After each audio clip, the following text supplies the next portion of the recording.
Good evening, everyone.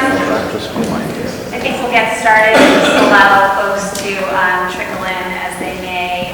But thanks for coming out tonight. And when I say we, I mean Representatives Candelora and Scanlon and myself have been fielding so many phone calls, emails, and discussions from constituents about the subject of e-cigarettes. We've all, I think, been inundated with breaking news on the subject of nicotine delivery systems and seeing a recent rise in lung-related illness and even deaths related to vaping. And we were really concerned about that and wanted to bring some light on the subject and have a forum for a chance for folks from the community to come out and ask questions. So we've invited a great panel of folks here tonight. We have Carolyn Regan from Guilford Youth and Family Services. We have Mr. Rick Macenti, who is the Guilford High School principal. We all know Representative Candelora and Senator Cohen. And we have Barbara Walsh from the Department of Public Health here in Connecticut and Dr. Jonathan Stein from Guilford Pediatrics. So I thought what we do is each of us talk a little bit about why we're here and why this issue is so important, particularly to us, and then just allow for some conversations, some questions, and answers if we have them. But there's still a lot that is unknown on the subject. What we do know is that these nicotine delivery systems in some cases provide huge bursts of nicotine that our young people are getting a hold of them when they're really intended for adult smoking cessation use. And unfortunately, we're seeing kids as young as we were just talking about, 11, and sometimes even younger, using e-cigarettes. I'm proud that we had some really solid pieces of legislation that were proposed this last legislative session.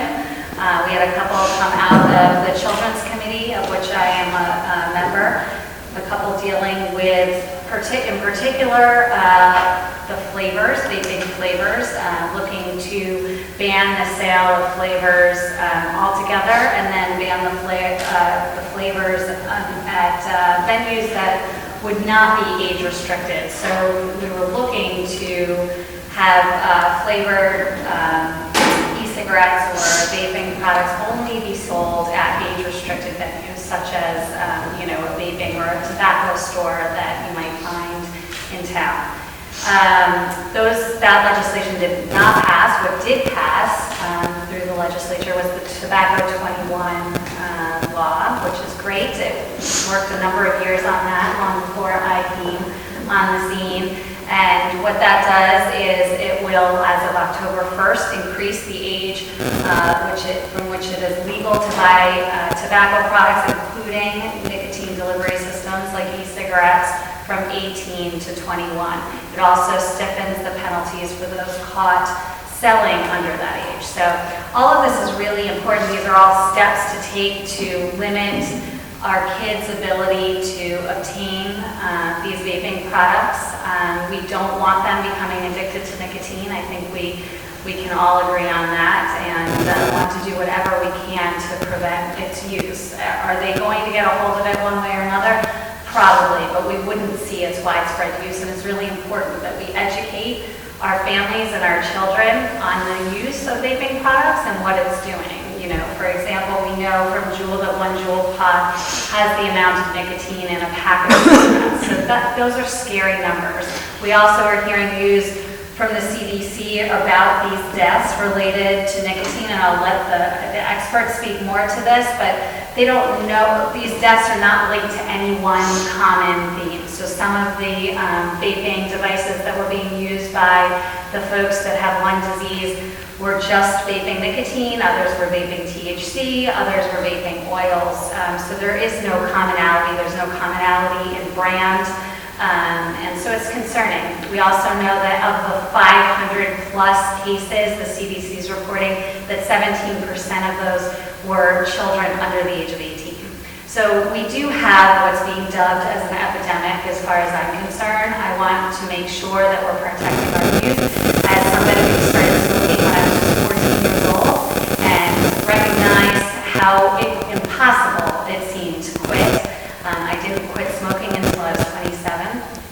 I just want to make sure that we're preventing that, doing all that we possibly can from a legislative standpoint, working with our schools and our youth and family services, working with our physicians, and working obviously with the Connecticut Department of Public Health as well as our federal delegation to ensure that we limit its use with our youth. So with that, I'll turn it over to Representative Candelora, and then I think we'll just go down the line, and then, like I said, we'll open it up for some questions.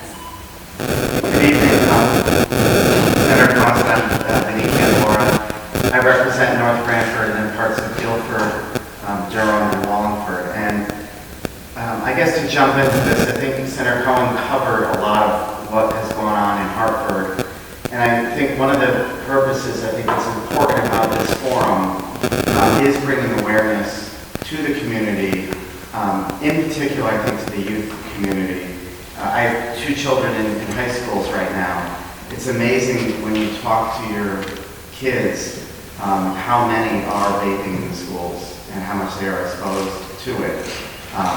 And I think regardless of what we're seeing in terms of the health risks, it's not a good, vaping originally came in to sort of replace cigarettes, and it was looked at as a healthier alternative. I have a friend that lives in Massachusetts who called me up tonight who is in his late 60s, early 70s, and now he's a fine vape product because it was banned in Massachusetts. He was like a 2-pack a day smoker, and he doesn't have that access any longer. I'm not sure that it should be better for him, but I'm concerned that people are put in a position now to not be able to make a choice as an adult, whereas the children definitely are being impacted, and I think they're not making the right decision because they're not being educated before they're taking up that first puff. Getting to the point of these being flavored and marketed to the kids, I don't think they recognize the fact that it could have a detrimental impact for them. And so certainly there is this health crisis that's occurring. And so on the one hand, we need to address it. On the other hand, I think we also have to continue to focus on the impacts of youth. Connecticut has been a little bit ahead of most states, so we're getting a lot of phone calls saying, well, are you going to call for a ban, and what are you going to do? And, we have already looked at, for instance, we raised the age to 21, which has always been a controversial topic. But I think people are recognizing we need to figure out a way to get these products out of the hands of children. And so the focus has been sort of a little bit more regulation. The laws that are put in place is also we put the warnings on the e-cigarettes, say you need to be 21 years of age. We try to clamp down on the online sales, so people who are purchasing them need to certify that they're of age. So I think Connecticut has done more than a lot of other states, and I think that's why you're probably not seeing as much of a reaction because we're a little bit ahead of the curve on that. I think the one thing the state hasn't done is address the flavored issues. But to me, I think that's a national issue because the flavors can be purchased in any other state. And so I don't think it's going to be able to be addressed on a state-by-state basis. It needs to be addressed at the federal level. But certainly Connecticut may take a look at that and try to react to it. So there's a lot of moving parts to this. And I think the most important takeaway for people, for me just having 2 children in schools, is have conversations with your kids. Don't assume that everything is fine and they're not getting into products they shouldn't get into. My final point is, yesterday I had somebody come up to me at the gym and their child was caught vaping in school. I think the child's about 11 years old. And what the mother had said was, she was hoping it was just a one-time occurrence. But then she started thinking back and realized there were times in her house where she would get a scent of cotton candy or a scent of flavor and didn't really think or know what that was.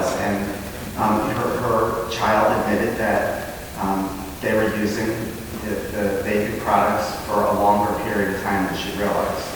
And so it's important, I think, for all of us as a community to start having these conversations, because just that conversation, I think, could stop some of the abuse that we're seeing. Thank you. I want to thank our state leadership for what you're doing to get ahead of this. And, you know, like any law, like for purchasing alcohol, kids get to it. They get that alcohol one way or another. So at the high school, we really are making a concerted effort, and especially this year, of bringing about an awareness program to our student body early on and sustaining it throughout the year.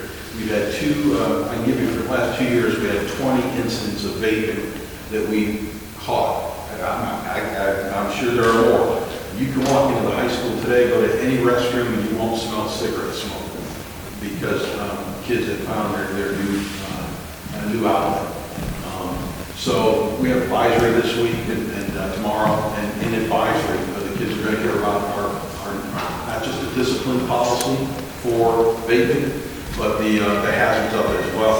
And what's interesting at the high school is last year I put a steering committee together of young people, grades 11 and 12, and I talked to them about the vaping issue. And I said, you know, we've got to put an end to this. What do we do? So we looked at the current policy, last year's policy, and these kids helped rewrite the policy and actually bring it before the Board of Education to change the policy.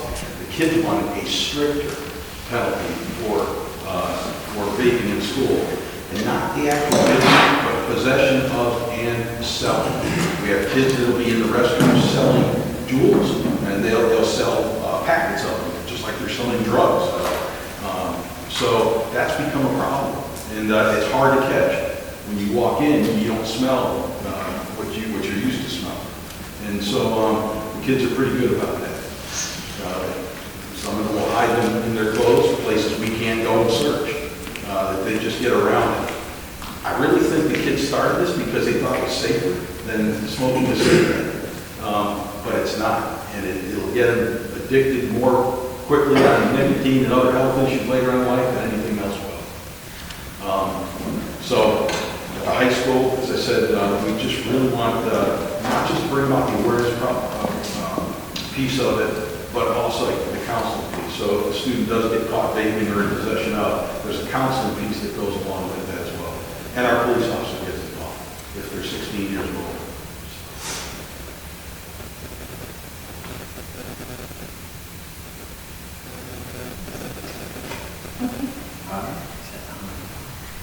Can you guys hear me? Yep. Okay, so we know from our Search Institute survey data that we have been able to do every couple of years through our day coalition, who Lisa Ott here is one of our adult co-chairs, and Carson Tosta in the back is one of our youth chairs. But we know from our Search Institute survey data that vaping use increased at Adams School and GHS in 2016 and 2018. We also know that there's been a decrease at both schools of students thinking that their friends feel it would be wrong or very wrong to vape an e-cigarette.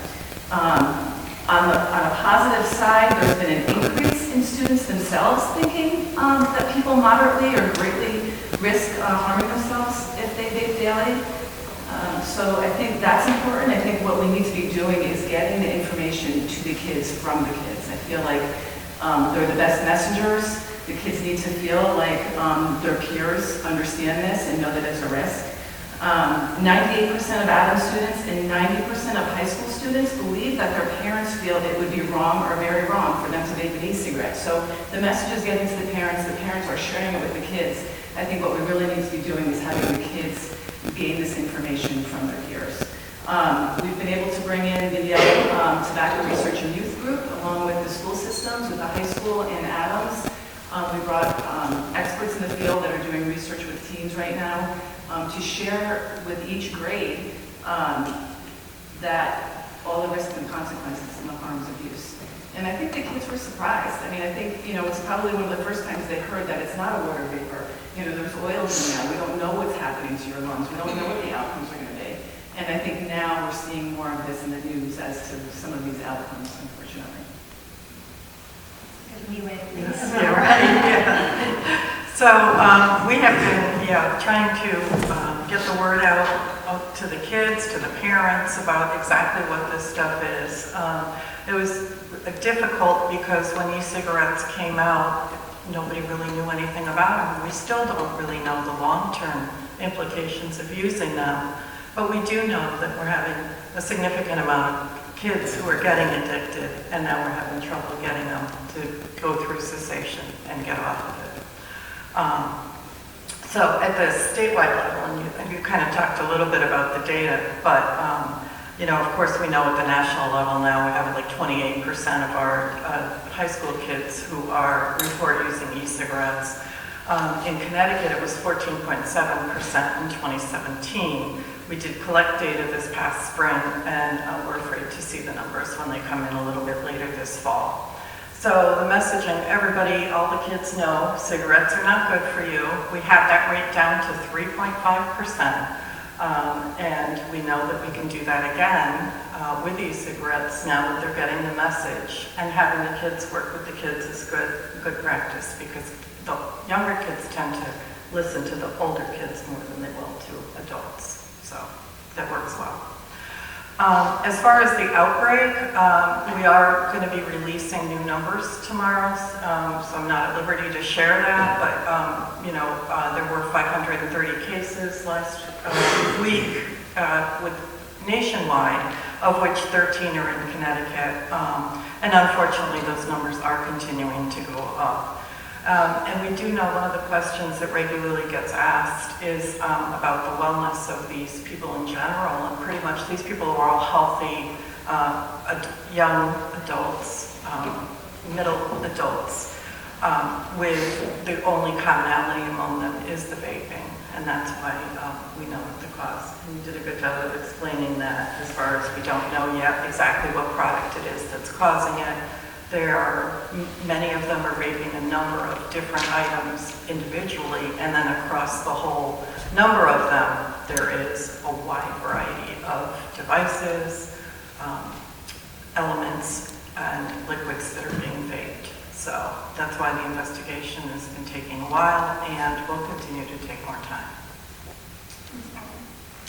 So I'm going to give a little bit of personal information first, just so that you can understand why I might be sitting up at this table, because I'm using a pediatrician, but I have 3 sons in high school, in the Madison school system, and 1 in middle school, and this is an astonishing health problem for so many kids at this point. At this point, we think the middle school utilization rate from 2018 is about 5%. It means 5% of middle school kids have not just exposure to vape, but are using vape at least once per month. That's an astonishing number.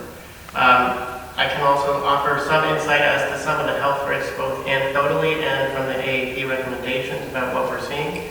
We know we can only infer about the long-term risks. We know that there are the same carcinogens that are in cigarettes, that are in e-cigarettes. So we know that there is the risk of oxidation stress, nicotine dependence. There's some evidence there's mutagenesis as well.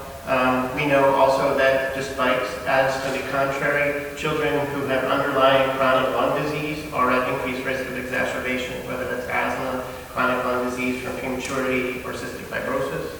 We know without a doubt, this is not inferred, this is data, that lung tissue has oxidation stress from these, that it quickly leads to nicotine dependence in children, and that's not up for debate. I think there's also a lot of adolescent health related to this, and things that people tend to not think about. But nicotine addiction in the adolescent brain is not just a pathway to other substance use, which is something you could debate a little bit, but you can't debate what happens as a result of their early exposure, including things like diminished executive function, memory disorder, mood disorder. We have several nicotine-addicted adolescents in our practice, and their behavioral issues are not small. There is evidence that it does lead to conventional cigarette use. They're about 3.5 times more likely. And we also think that it is, to some degree, a pathway to using THC ingestion as well, or THC-containing substance as well.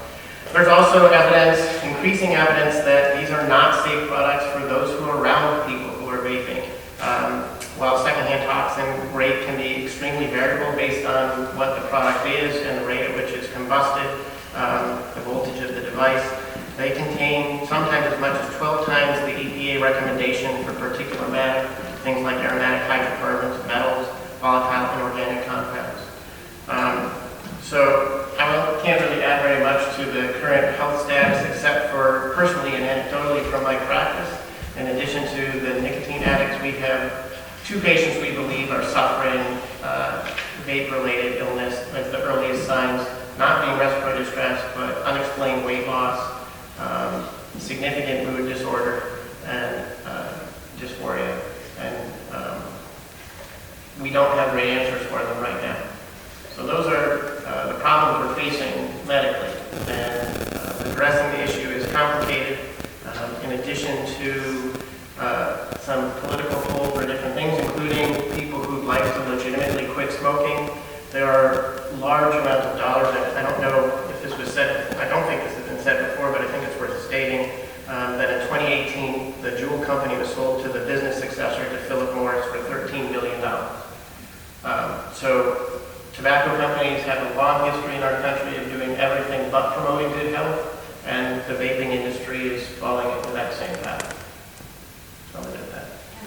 Where, you would send in your little Marlboro box tops to get, cards and all sorts of whatchamacallits, and clearly I was targeted and a victim of marketing, and now the same thing's happening with these. I too have 3 children, and what I tend to say on my swim carpools when I have them all trapped in the car is, aren't you angry that these companies are targeting you? Because I really think that that's the approach we need to take. We should be angry that they're targeting our youth. This is really a focus on what we can do about preventing tobacco use and these e-cigarettes amongst our one of our most vulnerable populations, and that is our teenagers. So with that, does anybody have any questions? And we can just sort of have a little bit of discussion for our panelists up here. Nobody has any questions? So we talked about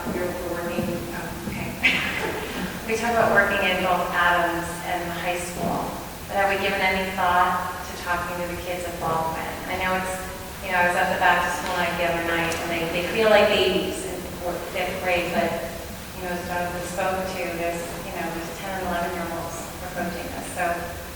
I think for our day coalition, we've sort of touched upon some of that potentially and how we might do that. But I definitely agree that it's a good idea to go a little bit younger and get the same message out to them. I'd say siblings older. I have 4 children, ranging from a junior down to a 5th grader, and good kids. But I'm just saying, they have friends and siblings who are older than them, and that's, I think, often their first exposure.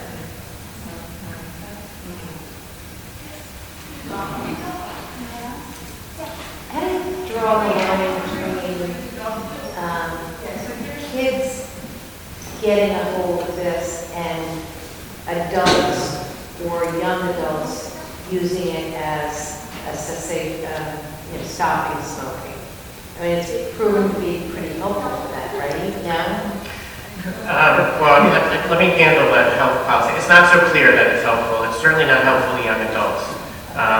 And because we don't really know whether the health risks are any different, and in fact, there are clearly some risk for different and more significant acute health risks from vaping, I'm not sure you can say it's a successful cessation product.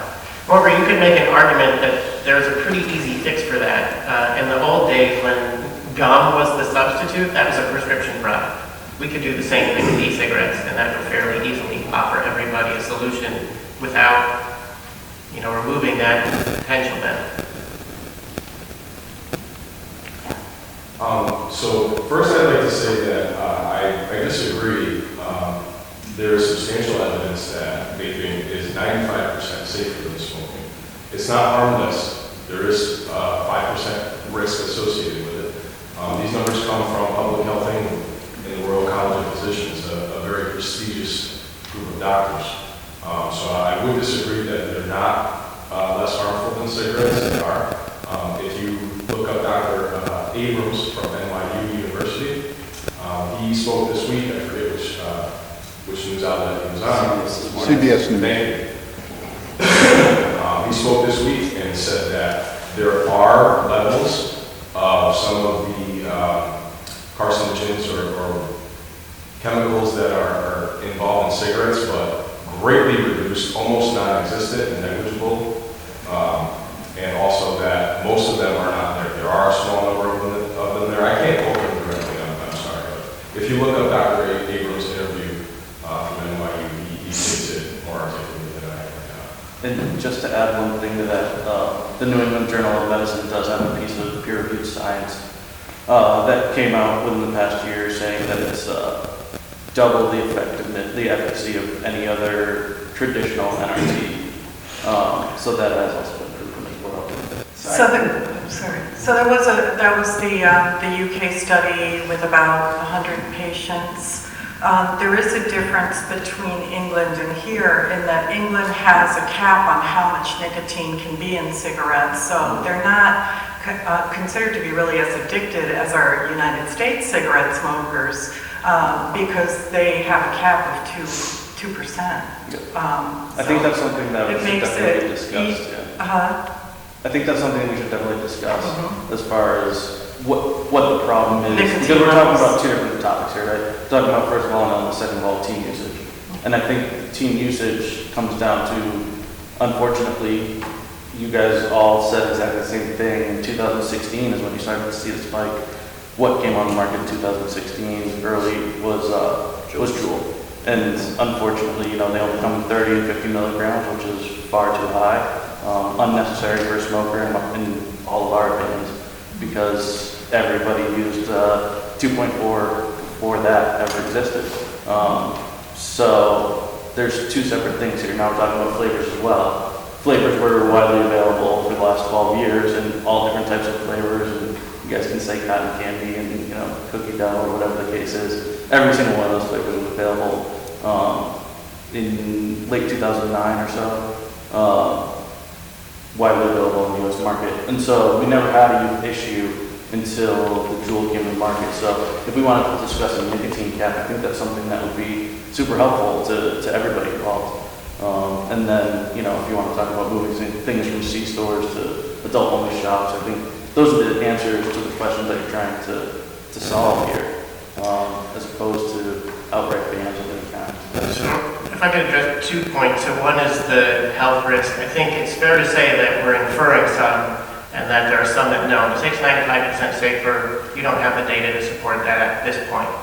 I would also say in terms of smoking cessation, I'm not arguing that it's not an effective means of smoking cessation. The question is whether or not it's actually safer. And I don't think that's clear either.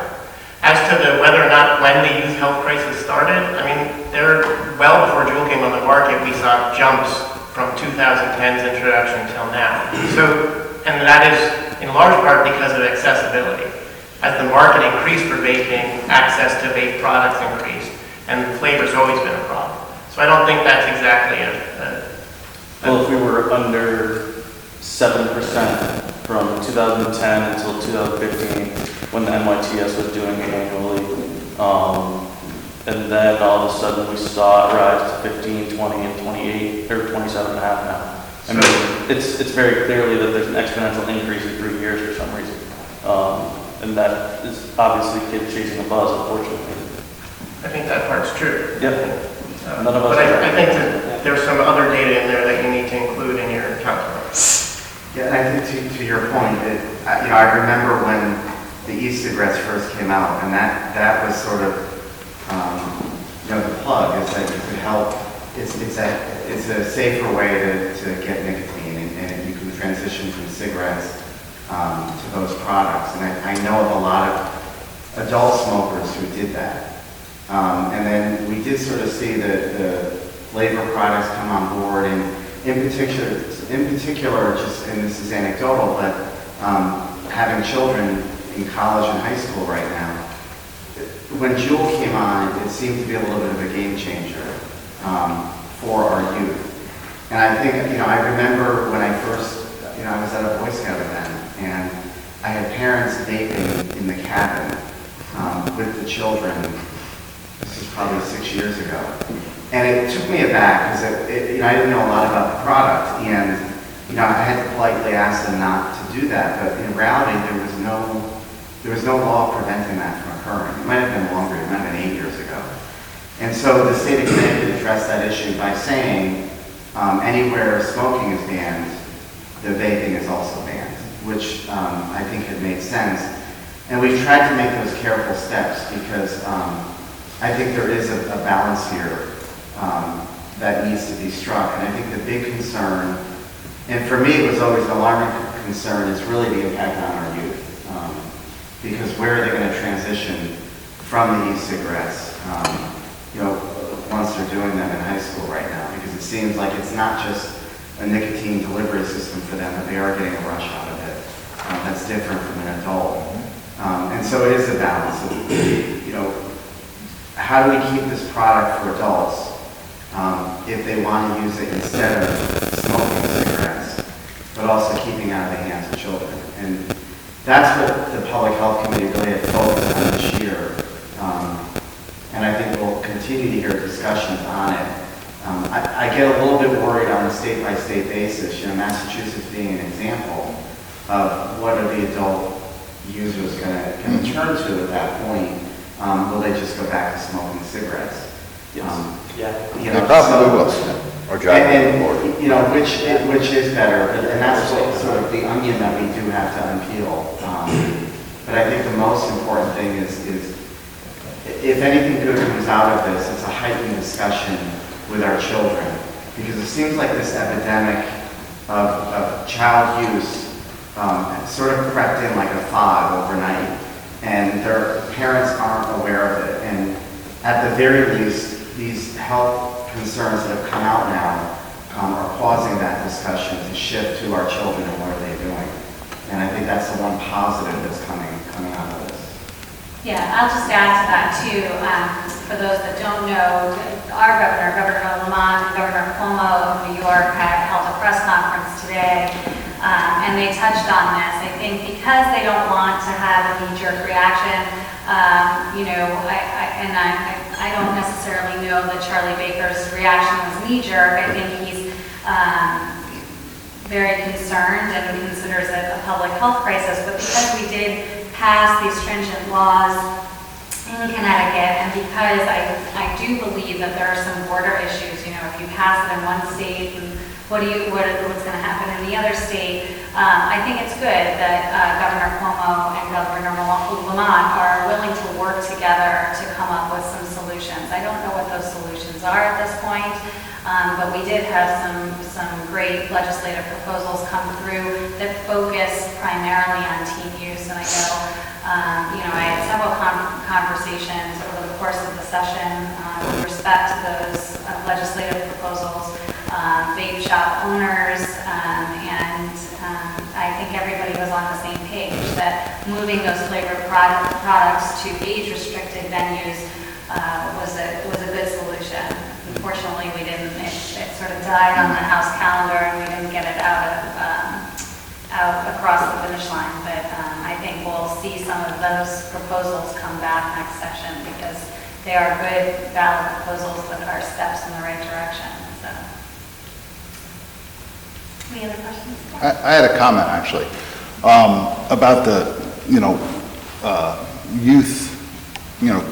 How are we going to make sure that locations don't sell to kids? How do we police that a little better? I own a vape shop. I would never ever sell to a kid. I have kids of my own. I make sure everybody walking in that door is an adult. There may be some places that don't do that. So are there any, do we have a hotline or something that kids could report a location that maybe is selling to underage kids? As a kid, when I was a teenager, I knew exactly where I could go to buy something. So the kids today know where to go in town to buy buy whatever. So if we had some way for them to report that, or for parents to report that. There is a hotline, and there always has been, so Well, there's nothing to keep you from using it as well. Right, but if I'm not aware of it, I doubt that, my kids aren't aware of it. Well, I'll say the legislation, the Tobacco 21 law that will go into effect October 1st, like I said, had stricter penalties.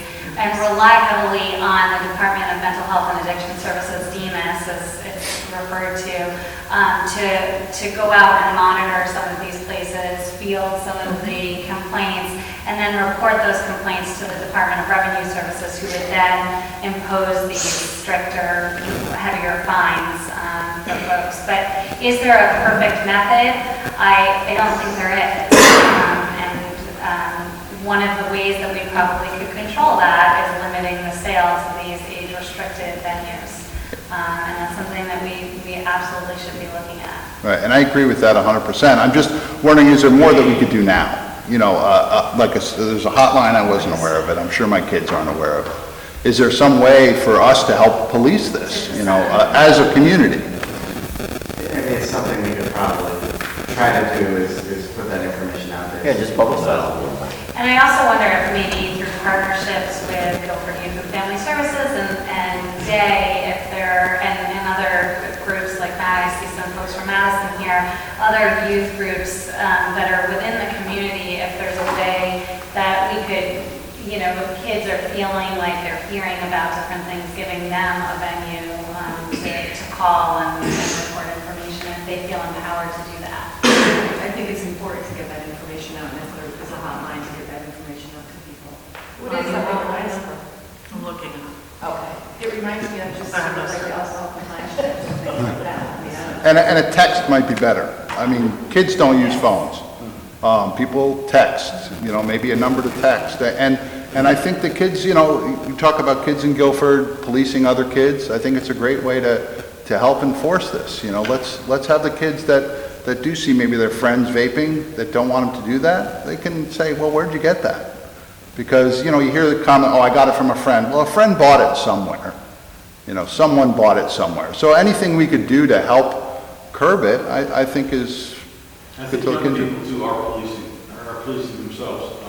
We have an anonymous tip line in the high school, so we get that every once in a while where so-and-so is vaping in building 200 Veteranburg. And we're able to follow through to some extent with that. If there's a venue, especially after October 1st, that's violating the law, we have people, we have kids that will go to that tip line and report something that's illegal. If I read it, I go right to the police with it. So that might be a venue for young people. What's that number? It's an online number. It's the San Diego Promise tip line. So Oh, the kids okay. have that. The kids have that email address, that website. They go on and they make their anonymous report. Does that say something Yep. recently? Okay. If I could interject on this issue, I actually spoke to my sister. She's 17 years old. She attends Fairfield High School. I think we're all concerned about teen vaping, even as vapers. We don't want teens and children vaping. None of us want that. So how do we work on it? So I asked her, I wanted to know how these kids were getting these vape jewels, whatever they're getting. And she said that there are gas stations that everybody knows in the town which ones don't harm. If you go to FDA's website, official website, fda.gov, you can look up the violations that they sent out. They sent out 4,200 violations in 2018. 212 of them were to vape shops. So that means that 4,000 out of the 4,200 were gas stations and C-stores. That's 95%. So if we can eliminate 95% of sales from minors, why wouldn't we do that as opposed to looking at banning flavors first, which I don't really think will solve the issue. Like someone said, they're looking for that buzz. I made 3 milligram nicotine. I started at 6. I was a 5-year smoker. I started at 6 and went down to 3. There's no reason that kids need 50 milligrams. Not kids, people, smokers need 50 milligrams in a joule. It's just not necessary. I've seen some arguments that yes, very heavy 3.5 pack a day smokers might need that, but at the expense of teen vaping, I think we can cap it, and not too many people or vapors in the community would have an issue with that. So if you can eliminate 95% of minor sales, why wouldn't we look at that immediately? Is my question.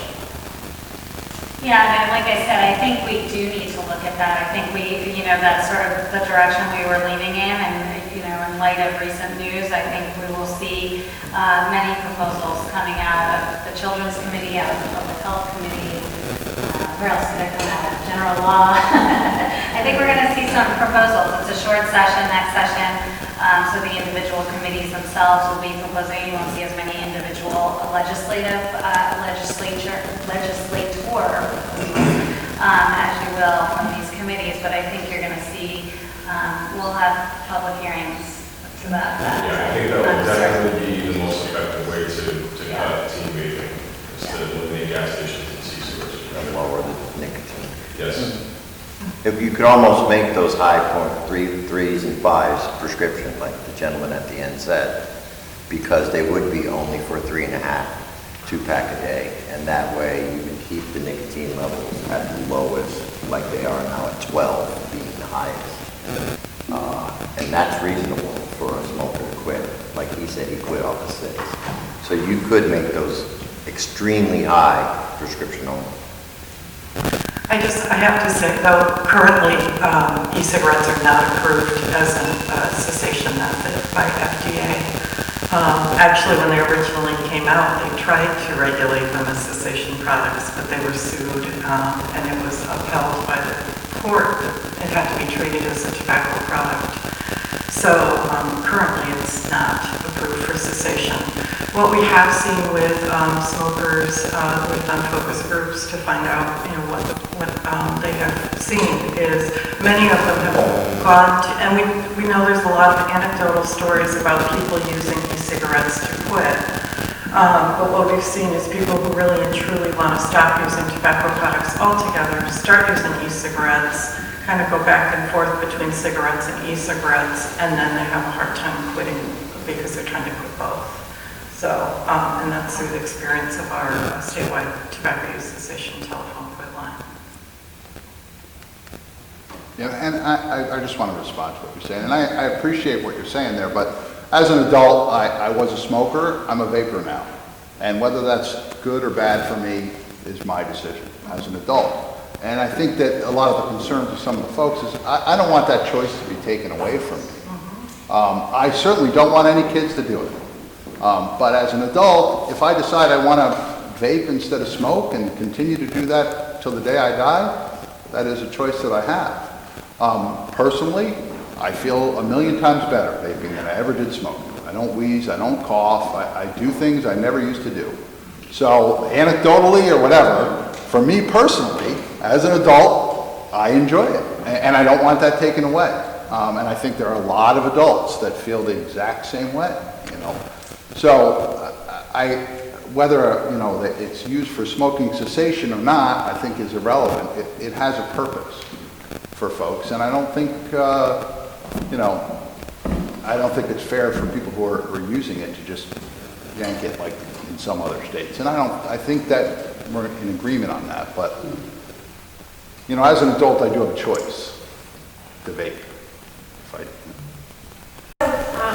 Obviously, not starting vaping would be the ideal, but I think what I'm noticing with my teenage boys is that because of the high concentration of nicotine in e-cigarettes and vaping mechanisms, kids are getting addicted. They're smoking during school, which you couldn't do when it was real cigarettes because of the smell. And so kids are smoking higher concentrations of nicotine or vaping higher concentrations of nicotine more often throughout the entire day. Is there any kind of, you talked about counseling when they're caught, but is there any kind of smoking cessation programs for kids that it's got to be Yeah, so I do have information with a few resources, cessation resources that are available for youth. It's difficult because there really are not evidence-based cessation programs for kids. The traditional classroom programs for cessation really do not work for them.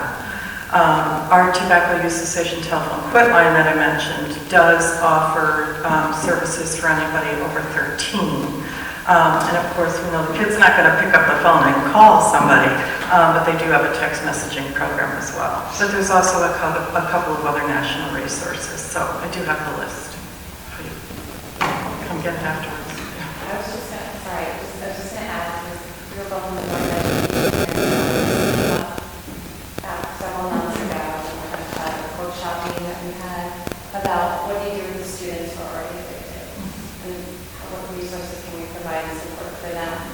because the feedback we got from this student group that got together and wanted, to change policy, is that we have a lot of friends that started it thinking it was harmless, and now they're addicted, they don't know what to do.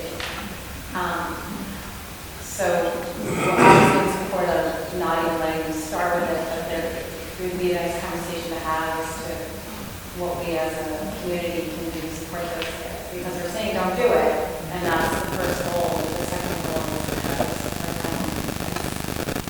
I would recommend reaching out to the place like Project Courage. I think maybe they could give some direction on some good options for that. I would just like to speak on the illnesses due to, I wouldn't call it vaping, that's just the verbiage that's being used and applied across the board, because you can vape nicotine flavored e-liquid and you can also vape THC. In 84% of these cases with severe lung illness, all of these patients have used THC. And this is just what the doctors say reported. There hasn't been urinalysis done on a lot of them. They just say reported to have been using THC, reported to have been using THC and nicotine products. And if you had said, I'm sorry, it was 16 or 17% of those cases were very young people, I'm inclined to believe that if you're in a room and you're 15, 16 years old with a doctor and a police officer, you may not be entirely truthful of what you've been ingesting if it means you may get in trouble. So I believe that all of these cases with the severe lung illness, the lipoid pneumonia, is attributed to vitamin E acetate, which is being used to thicken black market THC cartridges. It has absolutely nothing to do with the legitimate nicotine liquid industry that's made in ISO labs, that's FDA approved labels, and the whole nine. I think we're taking the focus, we're using the emotion of these illnesses and we're applying it to the wrong industry. And I think that we should be focusing on targeting this black market issue first, and then using, it's a teen issue, a whole nother issue separately, which we can address. But all these bans of vapor products are doing nothing to curb the people still getting sick from black market cartridges, because those manufacturers don't care what laws and they're going to do their product regardless and sell it any way they can. So I think that the focus should be more so on that. And this is CDC and FDA have reported as early as February 6th. Don't buy any e-cigarettes off the street. Don't buy any e-cigarettes and adulterate them. So they're not coming right out and saying it, but the language is very clear that it's nothing from manufactured nicotine liquid. The language it just does not point that way at all. I'm sorry. We Yeah, we don't know that yet. Yes, you're right, that 9 of the 12, Nine of the the nine. numbers in our Nine. press release last week happened to all say they were using THC, but on the national level, they have a variety. And yes, I understand what you mean. There may be underreporting of THC use. However, there are too many of them saying that for it just to be that they're afraid. Well, why wouldn't you think they'd be doing urinalysis on all these patients to exactly figure out what's wrong? I mean, if people are dying, then wouldn't your first course of action if a patient is coming to see you with this illness that can kill somebody would to do a complete analysis and see exactly what substances they've been ingesting instead of kind of taking their word for Are it? they taking their blood? I mean, look, that's not very professional. If they're not doing blood tests and they're not doing analysis, they're like, hey, have you been smoking cigarettes? Have you been vaping nicotine? Have you been vaping THC? Yes, yes, no, okay, you're all set. I just don't, like, really? There was one girl on Facebook, she was in the hospital with this illness that people are getting. They did urinalysis on her, and they did a blood test. She had cocaine in her system. She never once did cocaine. It was in the cartridge that she had purchased off the street. So I just want to be clear that before we even knew about these deaths, we knew that vaping amongst our youth was an issue. We knew that Juul pods, for example, were distributing much higher levels of nicotine than should be ingested. And so we've had, I know Representative Scanlon, who, by the way, I should mention, isn't here because he is about to have a baby and his wife is actively in labor right now. So, but I will say, he had a vaping forum about this long before, there were these 9 deaths associated with vaping products, and there's obviously still a lot to learn there. I mean, the CDC isn't releasing all the information. They don't seem to have all the information. I don't know if the Department of Public Health knows what tests they've performed at this point. But the purpose of this forum is to really address, nicotine delivery systems, electronic nicotine delivery systems amongst our youth, and figuring out how do we combat that going forward. So that's really the focus that we should, remain focused on. I just wanted to make sure it was clear that the issues were separate, because all you hear from major news outlets is vaping in general is killing these people, and it's absolutely not vaping in general. It's the vaping of black market THC cartridges and not nicotine liquid. It hasn't been determined completely that it's. If I could answer that. There's just somebody that's patiently had his hands On the flip side, though, the vaping industry portrays all e-cigarettes as being cessation tools. So I think they are now suffering a similar issue, where clearly not all vaping products are the same. They're now being blamed for this disease that's out there, and I guess that's part of the course. There are over 7,000 products, and in terms of some of these being black market products, there's no regulation on these.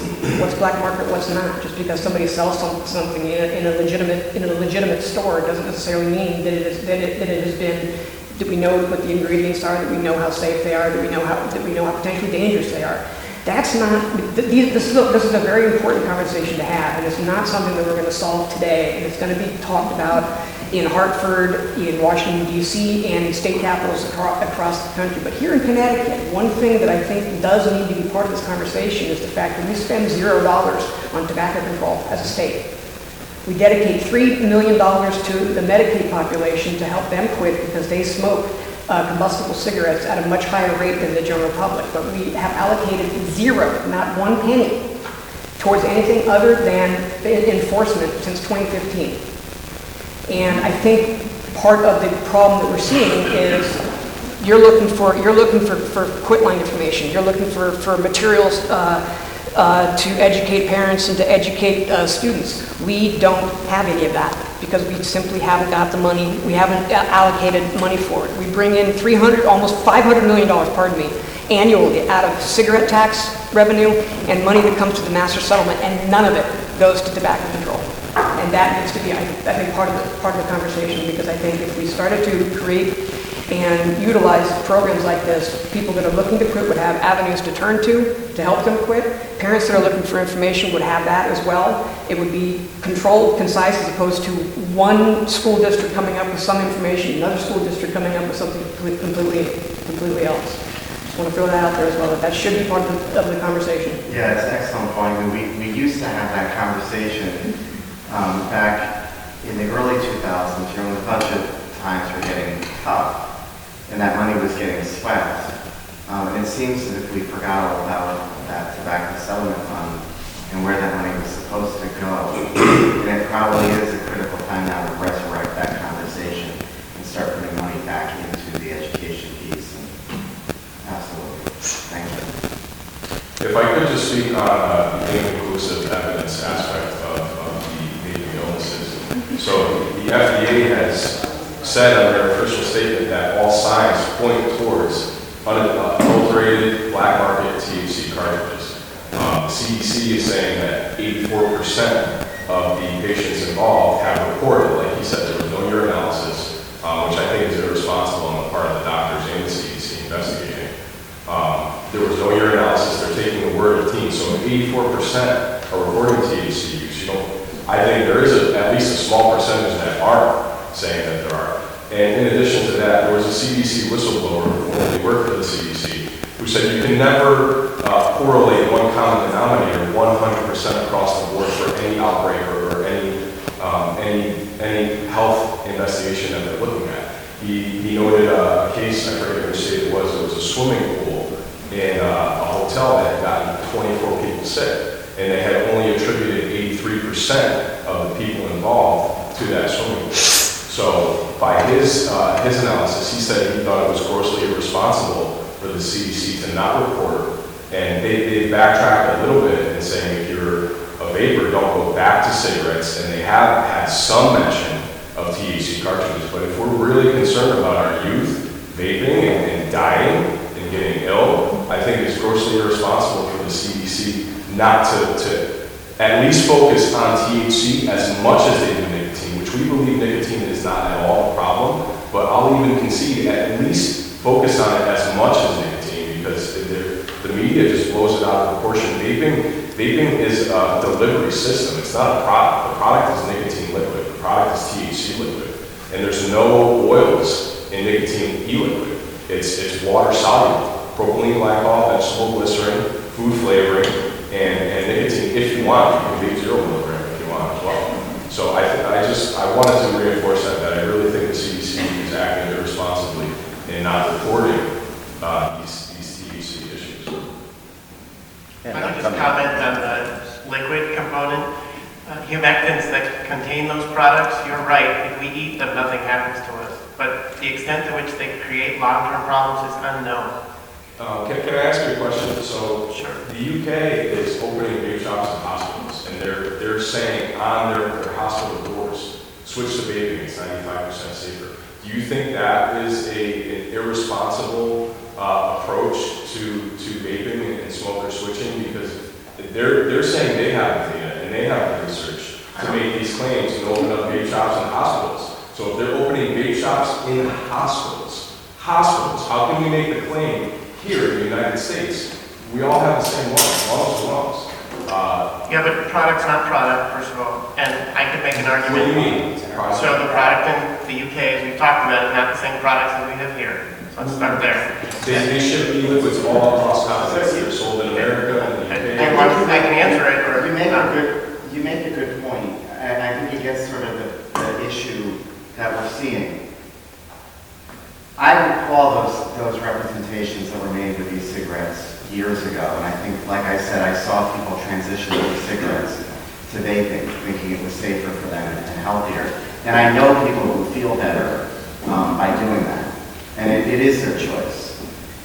My concern is we've conflated that to our youth. So if you're making a choice from transitioning from cigarettes to e-cigarettes as an adult, that may be a better option. But I think what's happened is that children may look at it as being a safe product. And so I'm going to begin vaping when they shouldn't even begin it to begin with, because these products aren't necessarily safe. They might be better than one other vice that we're currently doing over another. And bottom line, it's an adult's choice to make. But what's happened, as we're seeing, is children have made choices that they shouldn't be making. And I think the frenzy at the federal level, we're seeing these illnesses, and in particular, it's hitting the younger population, that people are concerned that our youth are going to start falling ill. So, to your point, yes, I think the CDC and our medical society has to figure out what the cause is for these people for dying and falling ill, on the one hand. On the other hand, I think there's sounding the alarm because of the impact it's potentially going to have on our kids. I mean, we could have 12, 11, 13, 14-year-olds that end up in hospital rooms because they're vaping. So, I think there is a balance, and I think we all do recognize that. The state of Connecticut, like I said, has done a better job than other states trying to stay in front of this. And we need to make sure that our children aren't doing it. Banning the product is problematic for adults, and I think we do recognize that. A straight-up ban would not necessarily be a good thing to do for people that are having adult use. But I think generally the important message to our kids is it's not something that they should be starting. It's not something that's safe. And I think the conversation has been conflated. But I think we're probably, what I've heard today, we're probably closer to an agreement on everything than we think. And time is going to tell what the dangers are, if any, to which delivery systems and which products. And can I just add to that too? Because the brain is still developing, these kids are getting addicted very quickly. And that's our big concern, and that's why we want to educate and ensure that the kids are not using the products. I have a question. I mean, maybe the school personnel can help me here a little bit. I feel like maybe we should be talking to a behavioral psychologist of some sort here, and there's a component here which I feel is worth looking into. Youth are always going to do what you tell them not to do, right? I mean, at the end of the day, it's more enticing when you tell them, you know, stick them in a room and tell them not to push the red button. They're going to do it every time, right? So maybe there's somewhere here where we focus a little less on telling them not to do it, and there's something to be said about sort of ignoring and saying, you shouldn't do it, this is of 21 and older now, but we're not going to highlight it anymore. Maybe there's something to be said about, you know, not giving it so much attention. That's what we've been doing, and the problem is getting out of it. Exactly, and I feel like we have to educate. I feel like these I'm kids not saying not educate, yeah. I hear what you're saying, but I feel like they picked up the product because they thought, I mean, my own my kids were, you know, in high school a couple years back, and, you know, when they were younger, it was like, oh, those safe cigarettes, you know, those ones that don't, so they have to be educated because they don't know. Yeah, I would agree with that. I think education's key moving forward. I just don't think that we've had the tools to educate our youth on vaping products and e-cigarettes. So I think now that we're getting more and more information and understanding, you know, the levels of nicotine in some of these products and how they have been marketing traditionally to our youth. I know Jewel has come out and said that they're going to stop. I know the CEO has stepped down today. I think there's a lot of changes that we're going to see over the coming weeks and months in the industry. But I think now, with the knowledge that we do have, we should be, you know, gathering assemblies together with our kids and doing as much as we can to educate them on these products so that they don't pick them up. They're not looking for smoking cessation devices. Right. They're, you know, So, purely looking just, to... sorry, I know you're reading. No, go I think maybe I just kind of figured it out a little bit is we need to speak to them as adults, right? I think I've seen the Truth Initiative. I'm sure everybody here is familiar with the Truth Initiative and some of the commercials that they've had on. And I think that while teens don't make great decisions, they also are smarter than we give them credit for sometimes. And they've seen worms in brains of nicotine, and they've seen this rocker guy who looks like a monster, you know, with this tune that's not catchy. And, you know, I think maybe it's more, let's treat them like adults because they want to be adults, right? They're trying to do this to be adult-like. So I think maybe we should stop speaking down to them when bringing up this conversation and maybe speak to them as peers almost, as opposed to trying to scare them into thinking that something is gonna eat their brain. Yeah, no, I agree with you, which is why, I think I said at the beginning that when I trap my kids in the car, that I talk to them about, hey, doesn't it really piss you off that these companies are, and that's an angle to take with them, right? Like, this should make you mad that they're directly targeting you. But I will say, I think we have a great community here of, you know, youth and family services. We've got great administration across all the schools. We've got great local physicians. All of these folks go for day. I know Maine and Madison Youth and Family Services as well, and North Branford. I mean, all of our neighboring communities are really working together to collaborate on this issue and are, you know, looking for ways to tap into the kids and understand what they want to see more. Do they, you know, asking them, you know, how can we combat this issue? Sitting down with some of the teenagers, and I think they probably have the best ideas, right? To let us know what would be a good way to educate their peer groups. But I just want to say, it's getting late. We were going to stop at 8, so I just want to thank everybody for coming.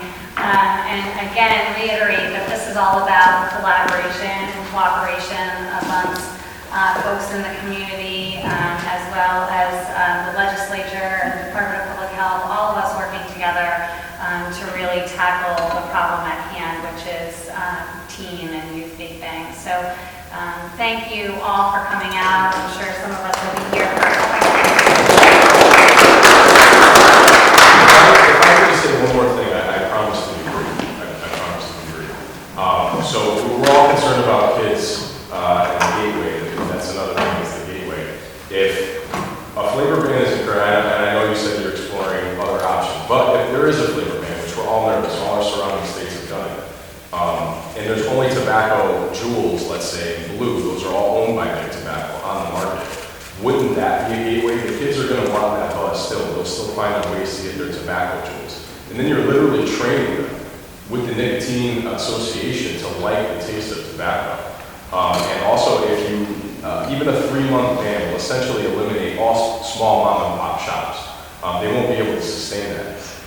So essentially what you're doing, even with a 3-month ban, is giving the entire market to Philip Morris, Altria, RJ Reynolds. And we know that they can't be trusted with our youth. And they've already targeted our youth with Flintstone commercials. Well, I'll tell you that, I mean, all of those, I hear your points, and if we are going to move forward with any legislation, there will always be a public hearing, and all of those matters would sort of be flushed out during the public hearing. We and really we would appreciate do all of that that. research. We're just concerned that there have been executive orders with no legislation whatsoever, and just like Massachusetts, all vape shops are closed today. And that's a scary thought. But yeah, I think it's a 4-month ban. Yeah, but hundreds of businesses, small businesses, bankrupt. So that's an unemployment problem in the state too, if you guys are also considering it. I just wanted to mention, I appreciate you hearing me out. Well, we'll be here for a couple minutes. So we Okay. can